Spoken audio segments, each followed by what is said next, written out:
Welcome, everybody, to the Detectorists on the Detectorists, episode 4. I'm here with my guest co-host, Karl. How are you doing, Karl, today?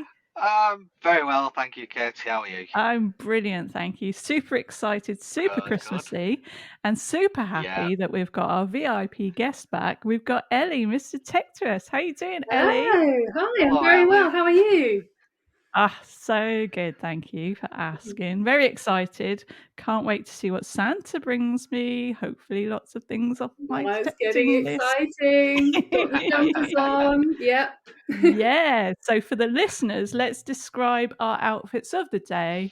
We've got very Christmassy. Ellie, do you want to describe your jumper for the listeners? I've got a very jazzy number on. It's got a bit of gold sparkle to it. It matches, Hey. It's got red and gold and black, and it matches my ring. I'm wearing my Georgian gold ring, which I got back from the flow just a couple of weeks ago. Got the red nails rocking as well. So I am ready for Christmas. Lovely. Ready for a Christmas party. Yeah. And Karl, you have got most wonderful head attire. You're rocking your Santa's hat. I've got my Santa hat on because I don't own a Christmas jumper, but I am wearing a rather festive plaid shirt. Yeah. And lovely black nail varnish. Oh, wow. We are ready to party. And I've gone kind of Nordic Scandinavian, I think, with my jumper. It's just one of those grey and white jobbies with the reindeer on. So yes, nice and warm. Swedish look. I've gone for the Swedish, absolutely. Mm-hmm. But very excited and very excited to review. We're now on episode 4 already. I can't believe it. Episode 4 of The Detectorists, and this is titled Power, and this first aired on the 23rd of October 2014. Oof, so long ago. And I'm feeling a bit nervous because, at the end of the last episode, it was all up in the air, wasn't it? And we'd seen... Literally, yes. Yeah, Terry was up in the air, wasn't he? Somewhere, flying around. So, we had the Sophie and Becky confrontation where Sophie got drenched. Becky did a right job on her. A waste of 3 pints. Yeah, actually, you're right. In this economical climate as well, that's a waste, isn't it? 3 pints, that's at least £27,000, as we discussed last episode in London prices. And then, of course, Becky's going through some stuff, isn't she? We saw her, and she is. She'd found the beer mat, and she'd taken the pregnancy test, and we don't quite know what's going on, but she ordered an orange juice when she went to the pub, so we can only suspect one thing. And then, of course, the episode finalised, so we didn't know what had happened. There had been an explosion. Terry had gone down to that paddock that nobody should have been in, and whacked his spade right on top of some kind of ordnance. There was an explosion, so we don't know what's happening. And we open, don't we, with Andy. Such a good this opening just scene is so good. I love it because it just looks like he's outside detecting. It's filmed so beautifully. It does. It says in that. Have you seen? If you go on BBC iPlayer, you can actually read the scripts. Yeah, and you can read Mackenzie Crook's kind of directions to the camera, etc. And he says on there, the camera shows the blue sky behind him as if he's outside, and then you realise they're actually in this hospital room. Fantastic! Really clever. I need to go in. I haven't looked at that. That's fantastic, and that's just on the iPlayer or on the BBC website. Is it's lovely. It's got little directions, even things like the sound of the Dunnock singing, or the sound of the wren. He has even, all those kind of natural things that we are slightly missing with our appraisal of the podcast, because it's those silent moments that there's no dialogue, but he's actually put those into the script notes. It's quite interesting to read. I like that. I look forward to what you're going to share with us, Ellie, that you've noted down from that as well. So that's a really good point. And in the blue sky behind, and you think he's detecting, you think, well, what's he doing? Because what's happened to Terry? And then the camera pans around, doesn't it? And there's Terry in his hospital bed. And he's not looking too bad, is he? He's got one heavily plastered leg. He's looking a lot better than we thought he would do. Yeah. You'd think he'd be blown into pieces. Major lucky escape there, I think. That's the worst thing that could happen, isn't it? I mean, all of us It's quite an interesting scene for me as a newbie, because they raise the fact that he sort of talks about, oh, this is detecting lesson number 1. I've blown it, and you think, Detecting oh, school, I haven't done detecting school. Can someone fill me in? Because I would not know. What are the rules? Can someone fill me in? We were saying that, weren't we? Because on the previous episode where Sophie goes, "Is that a thing?" and Andy goes, "No." We were like, maybe it should be a thing. Detecting School 101. But it's funny because he mentions it, and then they question it. And it's like, what is that? That's it. He thought that detecting whilst out in a thunderstorm was a no. So obviously there's 2 Yeah, there's at rude least number 1 2. rules. We know there are 2. Yeah. But if there are any more, perhaps we need people to. We need to start writing the rule book here, because yeah. Well, Mr. Health and Safety should do it. Don't really want to find out the hard way on that one. Yeah. No, absolutely not. Absolutely not. So Terry's looking all right. I noticed he had a little bit of scratches around his eye, and then his leg. And what's going on is Andy is scanning his leg and going, "Oh yeah, there's definitely something in there still." And Terry's like, "I knew it," because he's having a bit of pain and a bit of trouble, isn't he? And he's saying, "No, there's definitely some shrapnel still in there." I've seen this before on Facebook, where people's dogs have swallowed something, and they've been over, or their child has swallowed something, and they've just checked, is there anything there? Wow. Yeah. Maybe they got that idea from here. Yeah. It's funny when Andy says it's coming up as a small bronze coin. I actually quite like the idea of like the bomb going off, but instead of it like shrapnel from the bomb, there'll have been a little coin next to it or something, and that's probably the thing that's lodged in his leg. Thing that's in there. That's a really good. I didn't hear him say that. That's really good. Yeah, he does. So they're talking, and he's saying, you've got to be careful, because you won't be able to detect like that. You need to get it out. That's what he's saying, isn't it? And then Russell's saying that's why Barry Sheen had to call it a day. I had to look that up, that reference. Oh, tell me, because I didn't look it up. What is it? I was going to, but I didn't in the end, because I didn't think it would actually mean anything. Oh, it does. So I'm going to fill you in, Karl. So basically, Barry Sheen was a world champion motorcycle racer in the 70s and 80s. Really dishy as well. I saw some pictures of him, and he's quite a style icon. Really cool. Yeah. And his career, he was just going from strength to strength, and then he got knocked out completely by a leg injury. I think his bike crashed into another bike that had fallen on the track, and he couldn't race anymore. So he was this kind of style icon that got knocked out early in his career by a leg injury. So that's very good. Every day is a school. It is. I love this. I'm learning so much. Yeah, it's fantastic. So then Russell gets a lot of lines in this episode, doesn't he? Which is good. And he's taking the mick about Mr. Health and Safety, and it had to happen to Mr. Health and Safety. And Terry's you not can happy. only laugh about that if something really bad didn't happen. But once you know he's all right, then you can start. The Mickey taking can start in full. Yeah, it helps with the recovery, doesn't it? A bit of taking a Mickey. And then Hugh's asking about what type of bomb it was, and Lance was explaining it's just your basic Luftwaffe incendiary device. I was like, okay. That's his encyclopedic knowledge coming out again, isn't it? Yeah, and the lesson is, what's the lesson? The lesson is not don't dig up don't bombs. detonate a bomb. Yeah, the lesson is don't detonate the bombs. You've got to ask yourself how that actually happened, haven't you? I mean, you must have struck it with the spade, or I don't know. But... Yeah. So at the end of the last episode, I think it cuts, doesn't it? Just as Terry's like about to really wallop his spade in, and that must have been the point of contact that set it off. Ooh. I dread to think. There's loads of that stuff down here on the beach. The beaches that it washes up the ordnance. So it's scary actually, because it looks so benign. It doesn't look like anything anymore. And then still live. You can never tell, can you? You can never tell. tell. And when people have actually found these things, and then they do the controlled detonation, some of them really go with a bang, don't they? So it's just like, oof. Yeah, you wouldn't want to be a Terry. Don't be a Terry, people. Don't be a Terry, no. But Terry's confidence is rocked, isn't it? He's saying he thinks it's time to hang up his detector, and he's gonna give up his presidency of the metal detecting club. He's just over it, which is quite a shock, isn't it? And then he immediately suggests to Andy that he thinks he should be the president, or he wants to put him forward to be the president of the club. Get stuff done.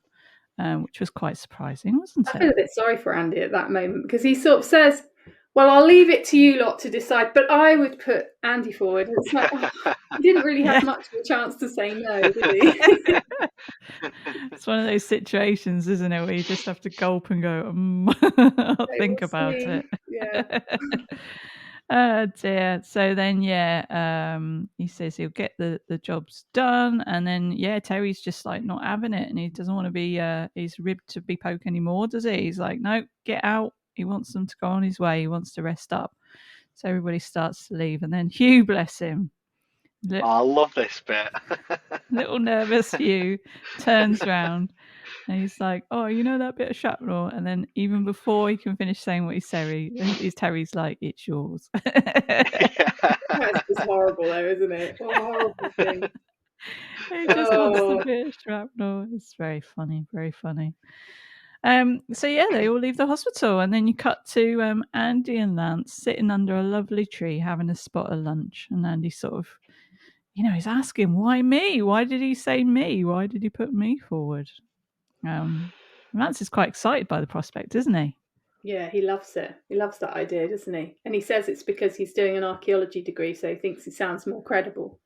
But and he starts sort of talking about this idea of power and influence over the club. Yeah. Was it a dirty smear campaign? And Andy has to correct him, saying it's just a smear campaign. You're thinking of a dirty protest. Yeah, that is quite funny. It's really funny.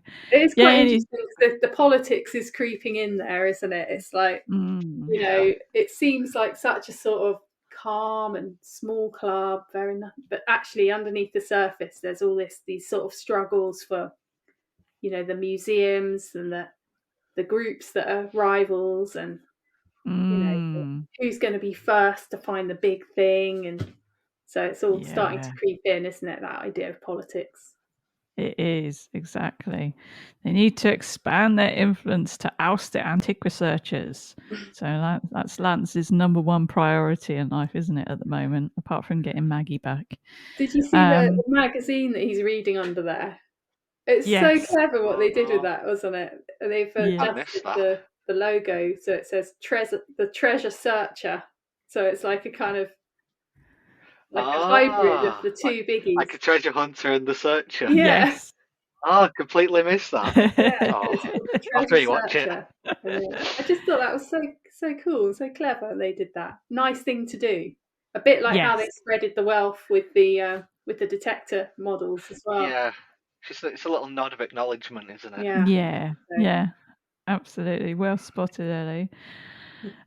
So they're saying, then they obviously with that magazine, I thought it was funny the way he showed Andy something, didn't he? And like it was a dirty mag or something. He was like, "Cool," and it was obviously some bit of treasure that somebody had found that was in the magazine. He's like, "Cool, yeah." And then they continued to chat, and they're talking about the fact they need to get back down to Bishop's Place, don't they? Again, it's similar to the last episode where there's all this urgency, but then when it comes to it actually, and this happens to all of us in our metal detecting lives, you've got other stuff going on, so nothing can be that urgent, really. It's hard to tie together when you're working with a buddy, like times when you can both. And it must be in that situation where you've scored the permission together and you really need to stick together, then it becomes quite tough to align. Yeah, absolutely. So they're talking about what they can do that week. Andy's saying he's working a lot, and then Lance specifically says, "Don't go down there without me." He's like, "Yeah." This episode sort of turns now, doesn't it, and pivots. It does. It's quite dark. Yes, Thanks for giving me this one, Katie. I watched it. I was like, Oh, this is tense. This is tense all the way through. So tense. So yeah, Lance is quite, although he's not great at managing his own life and things, I think he's quite a people watcher. So he's like inquiring, isn't he, as to how Becky is. Is she okay? After the other night, obviously, with what happened with Sophie. And Andy thinks, oh yeah, she's getting better.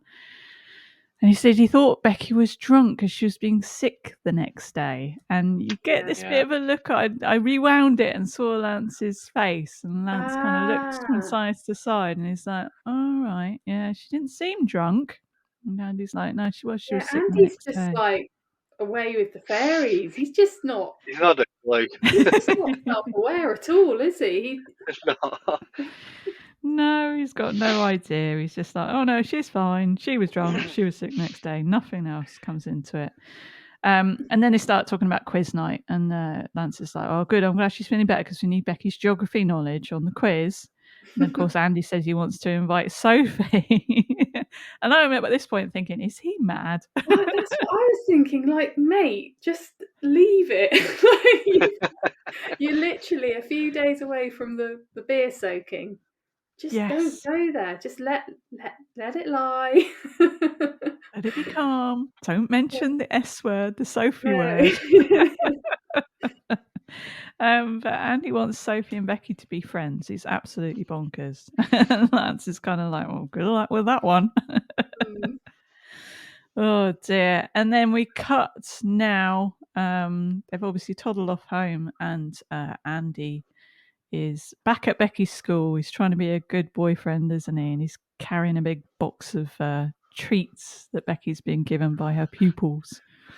Which I always find quite funny. That's quite a relatively new thing, isn't it? Or say new thing. I'm quite old, but as a kid, I never took in. I remember maybe doing a thank you card or something. It was traditionally an apple you take, isn't it? And then it started being gifts, and I bet teachers think, what am I going to do with all this stuff? I'd honestly rather just have the cash alternative. I think we used to do that when our children's primary school had like a collection instead, and you just chuck a £5 in or whatever, and then they got 150 quid. Brilliant. Yeah. They can go out for a meal or whatever, can't they? Then, I think it puts pressure on parents. That's why they don't do it. So they all end up with a mug. Just imagine a teacher's like open their cupboard doors and it's just all mugs from children over the years. Oh dear. So yeah, they're chatting, and what they're saying, they're talking about quiz night, aren't they? And Becky's very upfront. She said she doesn't want to get to know her. She's a floozy. a dolly bird and a floozy. I love it. So derogatory because it's so old school, isn't it? It's like worse. It's much worse than anything modern that you could say. It's sort of Did you see that she had she's wearing a shirt with tiny magpies all over it? Oh no, I didn't spot that. As she comes out of the school, she's wearing a shirt with magpies, and it's a kind of visual theme that you see running through and you hear in the song obviously later on as well, the magpie song. But I was looking up about magpies because we were talking about folklore and stuff with the theme tune, and I was reading that magpies are really quite interesting birds with folklore because they're considered to be an omen of luck, but it's not clear whether it's good luck or bad luck. It depends on where your local tales. And because they can be playful and resourceful, but they also can be tricksters or thieves. And it's kind of quite interesting with this whole story playing out with Sophie. We'll see later in this episode whether she brings luck or bad luck. Indeed, yeah. I suppose that's where this because the song comes in, doesn't it? Yeah. One for sorrow, One two for sorrow, for two joy. for joy, three for girl, four for a boy. Yeah. I was at work today and I was teaching somebody that because there were like loads of magpies and we're trying to count how many there were, and then I was trying to get to like I think there were 11 in the end, but I know the song only goes up to 10, so I don't know what the 11th one means. I don't know. I've got a friend that got so like into that thing that it was starting to stress them out. Really? And they've had to kind of blank the rhyme from their mind because I think magpies tend to pair up, and so 1 for sorrow, 2 for joy. So at least if you see 2, you're going to be happy. And apparently they do stick in pairs pretty much for life. They mate for life. Well, I know if there's only ever one of them, you have to say good morning to it. Good morning, Mr. Magpie. Oh, do you? Okay. Yeah, that's something you always do. Just so, because if it's on its own, you say good morning for good luck. Okay. See, around these parts, you have to say, "Hey, Mr. Magpie, how's the wife?" So, it's really good morning. Isn't it? You can say good morning, Mr. Magpie. How's the wife? That's another one. Which so is kind of just an extension. Different local areas got different folklore around magpies. So we'll see. Dear listeners, let us know when you hear this episode. Write in if you say something different. We want to know. That'd be fun to know. Awesome. Well spotted. And then Andy again, he puts his foot in it, doesn't he? And he says those words that you never say to your partner. But he says, "You sound like your mum." So that goes down really well, doesn't it? Yeah. Because she's used the word floozy. And he very quickly backtracks, saying, "You don't sound anything like your mum. Oh, it's just because you're using words like floozy." Digging back out of that hole he's just dug. A crater-sized hole. So then he starts talking about, he's asking what's in the box. She says it's the teacher leaving presents, and then start talking about Terry retiring. And then she said, "Who would be stupid enough to want to be the new president of the Metal Detecting Club?" And quickly cut back to them back at home. Andy sat down in front of a row of teachers' cups while Becky's going absolutely mental. She's really annoyed, isn't she? Because Andy's let on that he's been sort of put forward to be the president and he's considering it. Yeah. She's not. And it's going to prevent them from spending time together. And this is where some of the sort of under themes start coming out, like financial pressures, relationship, that's what I think is really good about this as a sort of sitcom. It has got its light moments and gentle moments, but it's got underneath it this kind of darker, real life themes. Yeah, and Becky's definitely starting to resent the whole hobby, isn't she? At this point, maybe a little. One line she says that's like I found really funny, which was something that we spoke about in the first episode, I think it was. And she just says, "Coming home smelling of Scout Hall," and we were talking about the community hall smell, weren't we? We did. Yeah, she said you're either covered in mud or stinking of Scout Hall. And it's true. It's probably not the most attractive now I come to think of it. No. She's so funny. She's got the best lines, isn't she? But then there's that underlying love for each other, and she's just saying she's just disappointed. She really was looking forward to summer holiday, and you said, Ellie, there's a financial position, isn't there? Because he's still studying for his archaeological degree and just doing temping work, so they can't really afford it. And then he promises as soon as they find the ship burial, he'll take her wherever she wants. If that was me, I would have lost it at that point. But she's really good. She's like, okay. I'd be like, oh, don't you start with all that. That would be my trigger word. The chord. But yeah, she's very, very understanding, isn't she? Which sort of makes the whole thing that's playing out in the background with Sophie even worse. Yes, exactly. And then we cut to our familiar scene where we see Andy doing something that sort of relates back and looks like metal detecting, doesning it? So this time, what's he up to this time? He's out painting white lines, isn't he? The line marking. Yeah. Pushing the line marking. It's a sort of loosely metal detecting related one, isn't it? It's got the slow plod. Yeah. Headphones on. Headphones on. It's not as much of a swing he's got going like usual. No. In fact, last episode is the only one that doesn't have where he's doing a job in it. Oh, really? Well, I say it's been the only one so far that he hasn't shown him doing a job. Yeah, you're right. We'll have to look again because I bet there'll be something hidden away that we haven't noticed. There must be. Yeah. Do some kind of revisit. Yeah. But he finds a tempe anyway as he's going along, painting the white lines, and then he does his classic and takes his phone out of his pocket, and then it switches over to Lance, who's driving the TR7, singing along with his beautiful, massive, bulky, chunky Bluetooth headset on. Yeah, I was just like, so whoa. old school. So funny. Remember like those? A salesman, like a traveling salesman from the 90s. Exactly. They seem so ancient already, don't they? Yeah. So he answers the phone, and Andy's obviously on the other end saying, can we go down to Bishop's place? And he said he can't because he's taking Mags and her mum to bingo again. And Andy again is saying, oh, she's using you, mate. But he's not having any of it. He's promised, and so he's going to stick to his word. So good on Lance for doing that, even though he's a bit of a doormat at this point.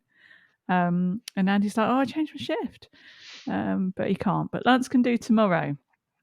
So we think all is well and good, don't we? And Andy hangs up. But then you hear the little ringtone, the old-fashioned style ringtone. And Andy answers his phone, and it's Sophie.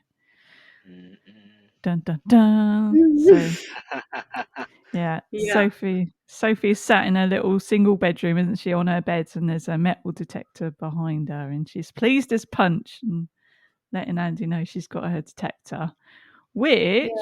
I don't recognise that one. Do you guys? Is it like just some kind of like one of the Chinese makes that... I don't. It's either that or didn't Garrett's have a black one? Didn't they do the AT Pro that was black? Well, she calls it a Technetics Eurotech. I mean, Technetics. That sounds like Technetics Eurotech. That, I don't know. Is that an actual one? I don't recognise it. It sounds like a homemade name. Technetic rings a bell. Sounds like an Amazon special.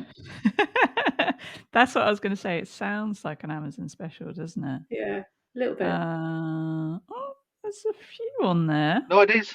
It is on. It is a machine. Sorry, Technetics. I apologise. Sorry, Technetics. It is. It does look very much like my first Amazon special one, though, I have to say. It might be that one we all start out with. I still haven't got my first one out of the cupboard. I need to get it out of the cupboard to see what it is. Yeah. But yeah, she's got it. She's gone ahead and got a second-hand one, hasn't she? Yeah, basically she's itching to get in on the treasure hunting scene.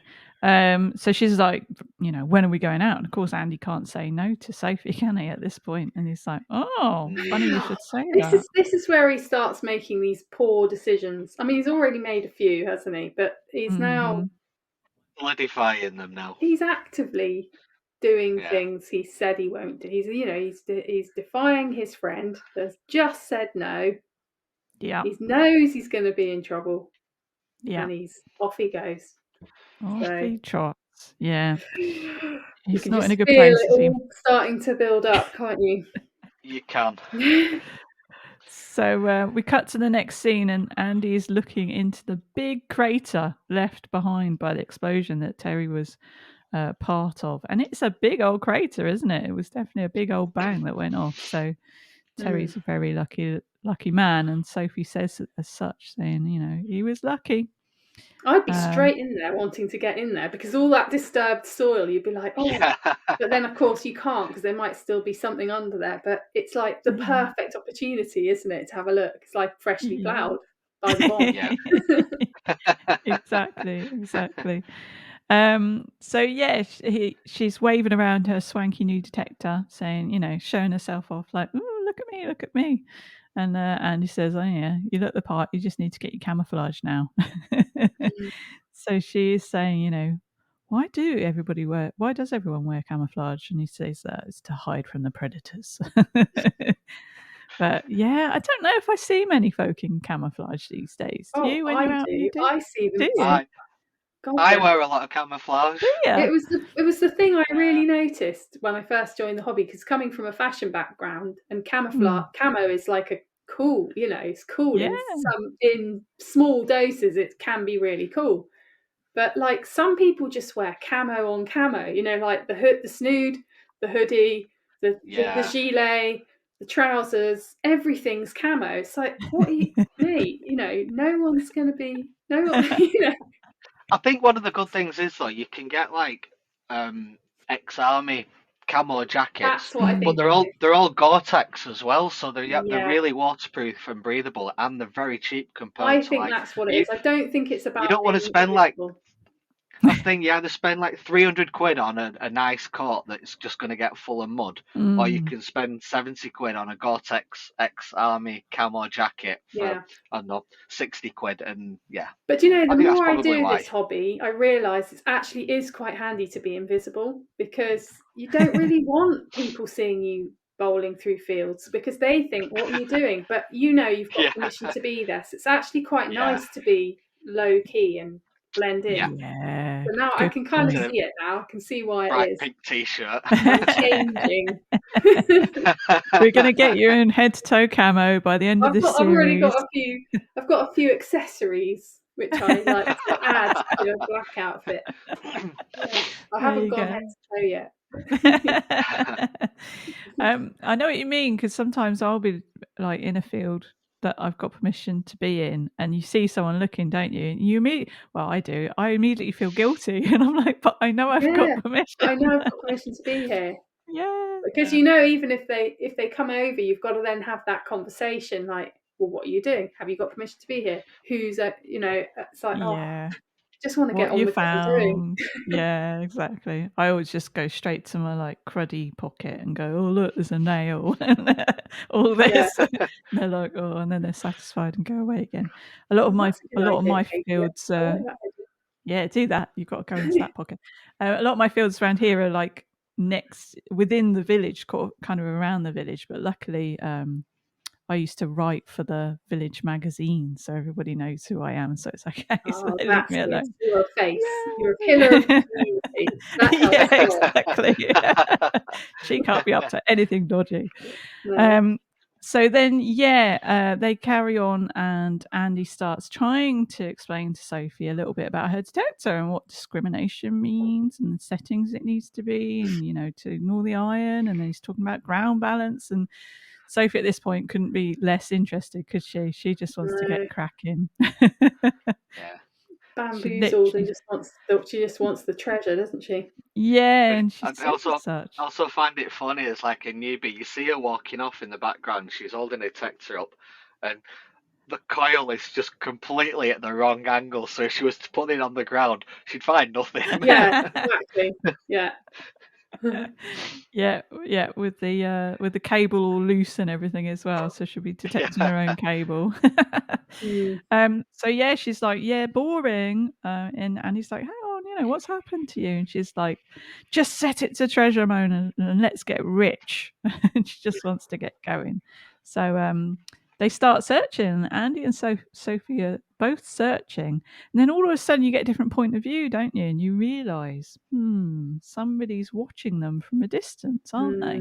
Somebody's spying on them.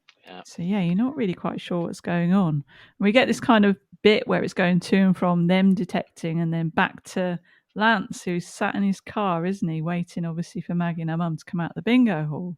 So then I just felt really sorry for Lance again at this point. I keep feeling sorry for him. It's so it's like a relationship that's being cheated on. Yeah. Like just them two having the relationship, and the one of them just doing something sneaky behind the backs. Yeah, double whammy. And the other one just not knowing anything about it. So Lance has specifically said, please don't do that. So yeah, he's cheating on his detecting buddy, and then he's out with Sophie again, which he really shouldn't be doing without Becky's knowledge. So double cheating. Bad Andy. What are you doing, mate? He's going to get in trouble. We know that. So yeah, they're digging around, not having much luck, and it cuts to Sophie, and she's so funny the way she sort of gets a signal and sort of digs down, doesn't she, with like a hand digger, and then just produces this big old bit of barbed wire. Yeah, but do you see what she did with it? She lobbed it. Chucks it in the hedge. I know, how bad. Can we just say right now that is not cool? No. Say no to hedge fodder. That is not a good thing. If you dig it, take it on with you. Take it away. Exactly. Bad Sophie. Exactly. Immediately, yes. I don't like her now, you see. There we go. Finally in Ellie's bad books. That's not a cool thing to do. I mean, no. No. Never a good thing to do. No, on so many levels as well, because like hedges are like old and ancient in themselves in most cases, aren't they? And then all the wildlife in there, and then you want to get in there and do a bit of Victorian bottle dump hunting as well, don't you? You don't want to be you wading don't through want all to the be bits of wading tractor through and bits of barbed wire. Yeah, not cool. Not cool at not all. cool. There we go. No, that's our We thing now. don't like Sophie at all now. And then we see Lance again drinking tea in his car because he's still waiting. And then Sophie looks over towards Andy and she does a bit of a double take, doesn't she? Because there's a rainbow at this point, with Andy being at the end of the rainbow. And that is, it seems kind of cliche, but it is this month. There's been so many rainbows. I've taken hundreds of pictures of them, and they are there. When you're out, you see those fleeting things that you would miss if you were inside. But I suppose it is kind of quite sort of, it's a bit of a prophecy, isn't it? Because she takes Pot a of picture gold. of him, and then Yeah. and then immediately he makes his find. Yeah. So she goes over because he's found a signal and he's dug it up, and we see he gently brushes away the dirt, and then you see that glint of gold, don't you? And he picks it up, and he's found gold. And to me, which is annoying because we don't actually get to see it that well. But I know what you're going to say. We're all going to say thought it looked like a gold hammered coin. It's a noble. It's not a. That's what I thought. And then he says it's a stator later on. And that's such a rookie error. And I know that he wouldn't have got that wrong. I don't understand that. I doubted myself when I thought that, but now you two think it as well. Got it wrong because that does not. And Lance's surname is Stater. It's like Mackenzie Crook definitely will know what a stator looks like. It's so iconic and such a beautiful thing to find, and also quite kind of, I guess, not too dissimilar to the timeline they're looking at with their Saxon. I mean, Celtic. It's Saxon then Celtic, right? Help, Sophie. Celtic then Saxon. I just called you Sophie. Celtic. You have to edit that out. Sophie's not here. Let me call Sophie. Hang on. No, it's Celtic and then Saxon. Celtic. So it's Celtic and then Saxon. So, okay. So it's not too dissimilar in time zone, sort of. Yeah, I mean the noble's much lighter, isn't it? Later, not lighter, but it was definitely a noble. No, the noble's completely different. I wrote it down. Yeah, I mean it's a different size. It's much larger. It's much flatter. There's something gone wrong there. There's more detail on it as well, and I noticed all the detail. And but obviously you don't get to see it properly, but you can see that there's something on it. And on a stator, it's so crude, the coins. There'd never be that much detail sort of on them. Chunky little units, aren't they? Where a hammered coin is, but in its nature, flat. It's it's a different beast, isn't it? And But maybe that's why you don't get to see it though, because you don't even get to see it when he shows it Lance.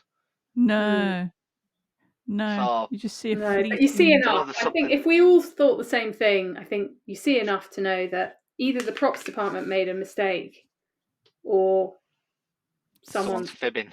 Someone's fibbing, or someone's got it. Misunderstood what that word means, or I don't know. I mean, Andy wouldn't have this is Andy's first gold, right? So it's not like he'd have a stater and have found a noble and then being deceitful saying he'd found a stater. But what service? What would that do for the sort of hiding things from Lance? What purpose would that serve? I don't get it. I think it's a big boo-boo. No. We're going to have to Google this, aren't we? See if anyone else has chatted about it. Yeah, we need to find this out. Yeah. So he's found this gold coin that we all think looks like a noble. And then he goes off to, before they leave there, we see the MOD turning up, don't we? And he goes, uh-oh, I think we're in trouble. And the army boys have turned up, saying that, we find out when he goes to Lance's place. He goes into the flat and Lance is making a nice cup of tea and he's all in a happy mood, poor Lance, and it's about to change. And he tells him he's got good news and bad news. So he tells him what the MOD have said, that they can't go in that area because they need to do, some more scans and make sure there's no more bombs around, anything like that. So he's like, how did you find this out? Did you phone Bishop? And then he went, well, no. And here's the good news. And Andy's like pleased as punch with himself, isn't he? And at this point, this is when he shows him the gold, which now is a gold stater. And you can see Lance's confusion, can't you? He's kind of like, what's going on? Oh, actually, I've got to go back. I'll cut this in. We'll change this order around. Okay, you can cut out that bit where I called you Sophie then. Yeah, I'll cut that bit out. You can call me whatever you like, Ellie. It's okay. Let's just go back a minute. So when Andy pulls the gold coin out, Sophie's like, oh my God, you found your gold. And he says, I found my gold. And then she grabs him and kisses him square on the lips. And he doesn't go, what are you doing? I know, right? He just takes it and then sort of longingly stares at her for a second afterwards before staring back down at his gold. What is Andy doing? I think that Becky was right last week when she said he's going through his midlife crisis. Bad decisions all around. And that's when you can. That's when it really focuses in on the person spying through some kind of lens at them. Yes, exactly that. Yeah, you know they're being witnessed.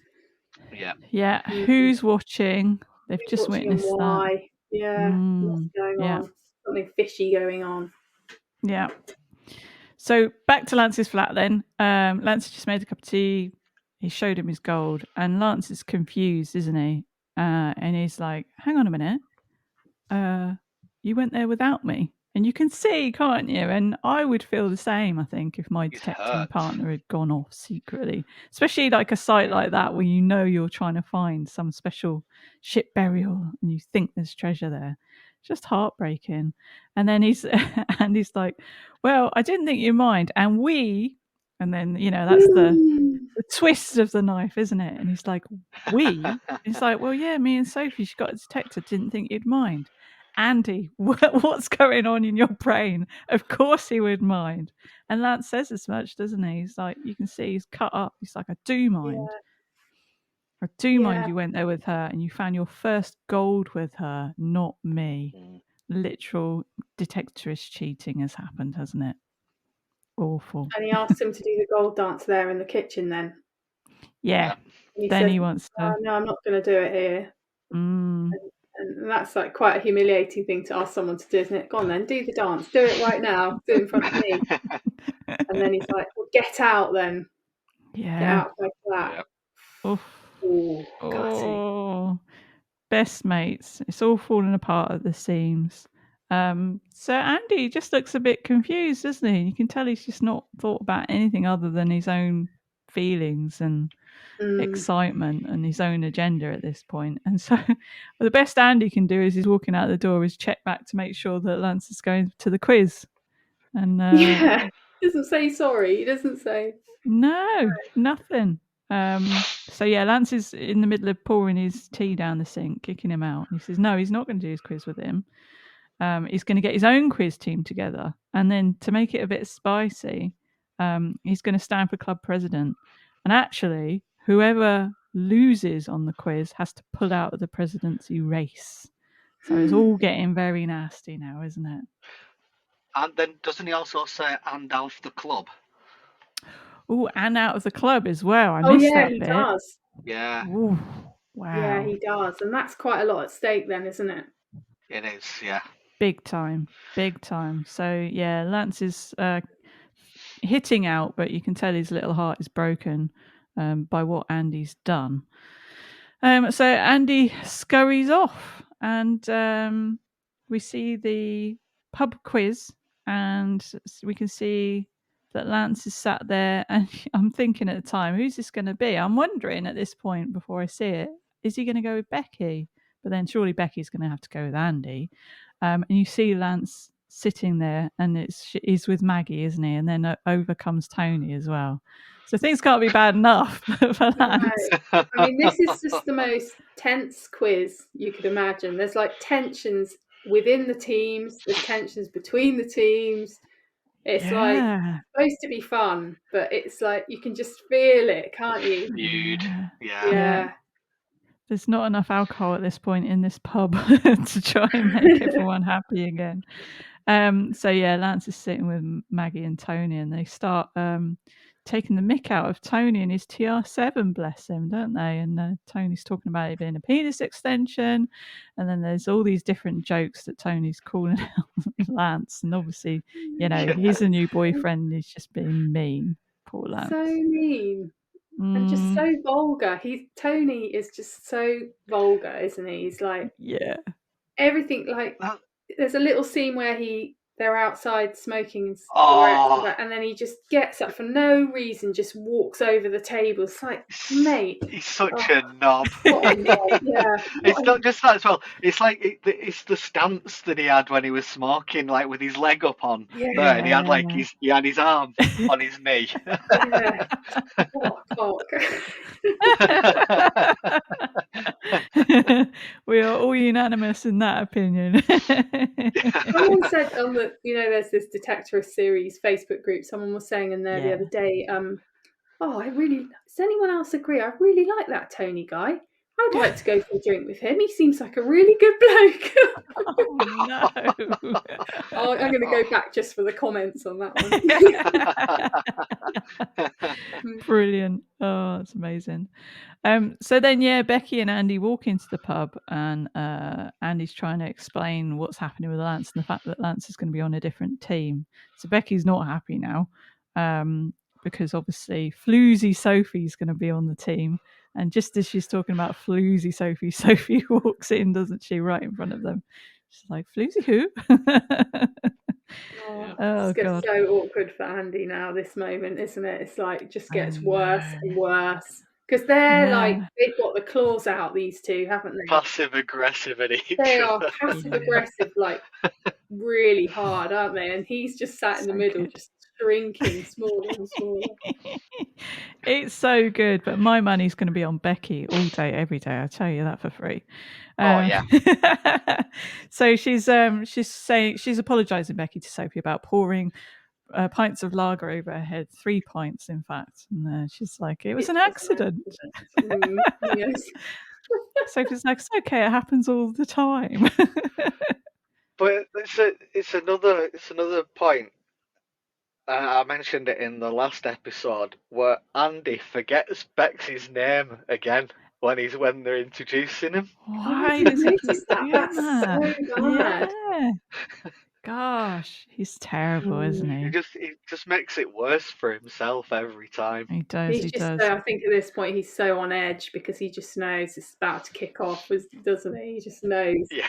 Yeah, absolutely. So then, you see Tony and Maggie sort of scurry off to have their ciggy, which you spoke about there, and Tony's man stance, shall we call it? Yeah, man spreading. On the bench. And they're just kind of not even talking to each other, are they? They're both like frozen, smoking, staring off into the distance. And then they hear the quiz is being announced, so they sort of scurry in. So they go in, and Becky and Sophie are chatting to each other, and this is real cattiness, isn't it? This is what you were talking about, where they start talking about, and she's talking about her ancient history degree, and then she's going, well, so you teach, don't you, at primary school? So you've got a good all-round general knowledge up until year 6. Yes. So she's so like such a cow, isn't she, that Sophie? Like she's much younger, and quite honestly, she should be backpedaling big time after the previous week. She should be making the effort and actually saying, look, I'm really sorry, I overstepped the mark or whatever. There's a misunderstanding. How can I be your friend? That's what her stance should be. But no, she's rude and she's sort of like quite disrespectful because she's a lot younger. And I don't know. It's like, Andy says, I'm sure Andy says to Sophie at some point that Bex has got a geography degree, and Sophie just looks at her and goes, "Oh, well done, you." Brilliant. Well, so patronising. Yeah, just so rude. Yeah, she doubles down, doesn't she, on the rudeness? God, she's bad. She's bad. So then the quiz starts. So we know there's a lot riding on this quiz now, isn't there? There's not only the quiz win, but there's pulling out of the presidency race and leaving the club, as you mentioned. So there's a big amount on this quiz, and then the subjects start up, and the first round is a football round, and who's really good at football? our mate Tony. He's really good at football. And so then another round starts, and it's about the lads mags. So lad mag round. This is like FHM. Who's good at that? Tony. Balearic Islands round, and then an ITV2 round. I love it how he goes Danke schön. Like he sounds like Del Boy, doesn't he? He's like so. Yeah, that's cringe. so funny. Which is like, it's funny as well because the Balearic Islands are Spain and he speaks in German. Yeah, that's it. He just gets it so wrong. It's like bonjour, bonjour. Yeah, it's that kind of thing, isn't it? It's like so British. It's awful. Oh, cringe-tastic. So after the ITV2 round, the announcer says it's the astronomy round. And then he starts talking about star signs and things. So what he actually means is astrology round. So all of the intelligent folk in the room think they've actually got a chance with the astronomy round, and then it's the astrology round. So yeah, Maggie's well happy at this point, isn't she? She's all about star signs. This is her round. She's gonna shine. But we get to the last round, and this is archaeology, and this is where it really gets interesting, doesn't it? And it's about when is Tutankhamun's tomb discovered. So we're at Andy's table with Becky and Sophie very proudly states it was 1923. She thinks she knows, absolutely. But then Becky has to come in and correct her, doesn't she? She goes, no, actually, it was discovered in 1922. And then the punchline being she did it as a project with her kids at school, right? So that's how she knows. Anyway, cut to the chase. The scores are added up and Lance's team wins. So Lance has kind of an empty victory, really, doesn't he? Because he knows that his friendship with Andy's on the rocks, but he won anyway. So then it's funny throughout all that it just sounds like little cut scenes of them looking at each other. Like one will be looking and then the other one will look. So awkward. Oh, so awkward.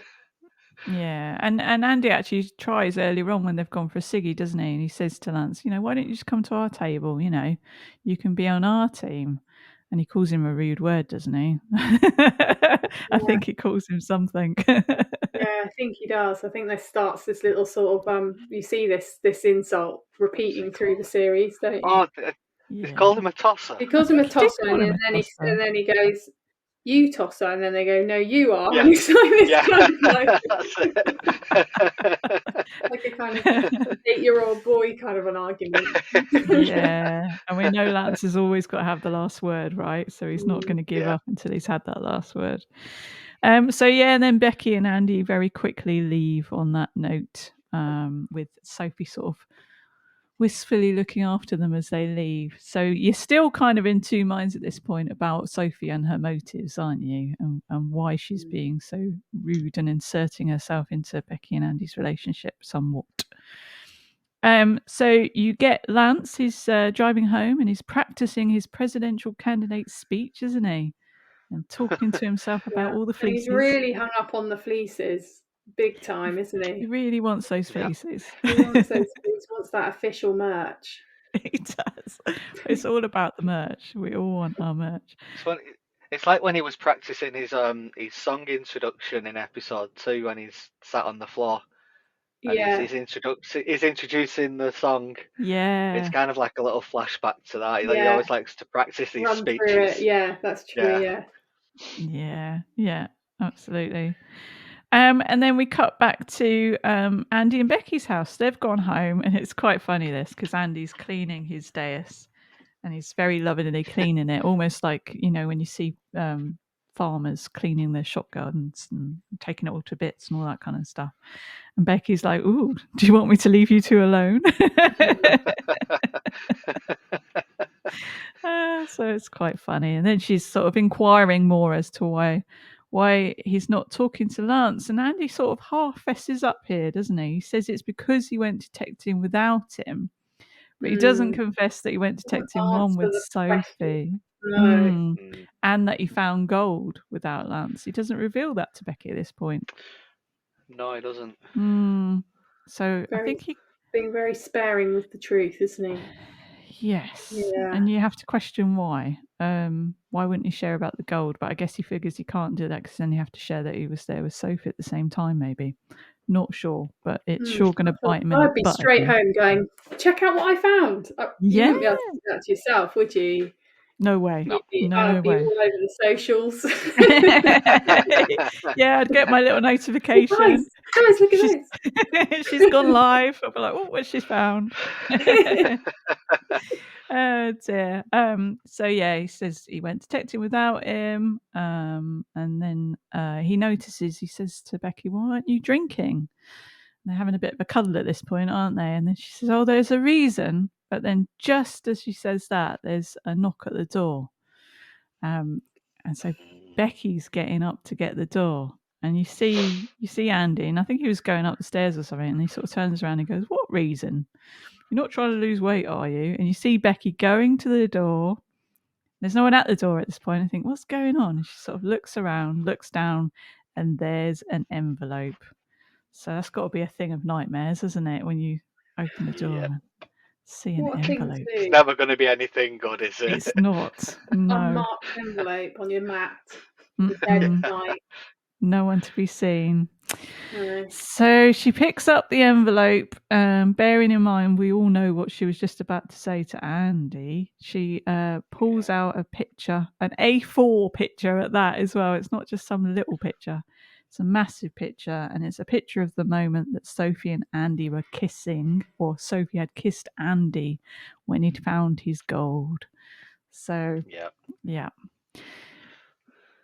You think Becky's heart's broken, and yep, it's confirmed. Very next minute, she's storming out the house, isn't she? And Andy's running after her. She's slamming and banging the car doors, getting in the car. And he thinks that she's annoyed because Andy doesn't seem to have any knowledge of anything that's going on around him.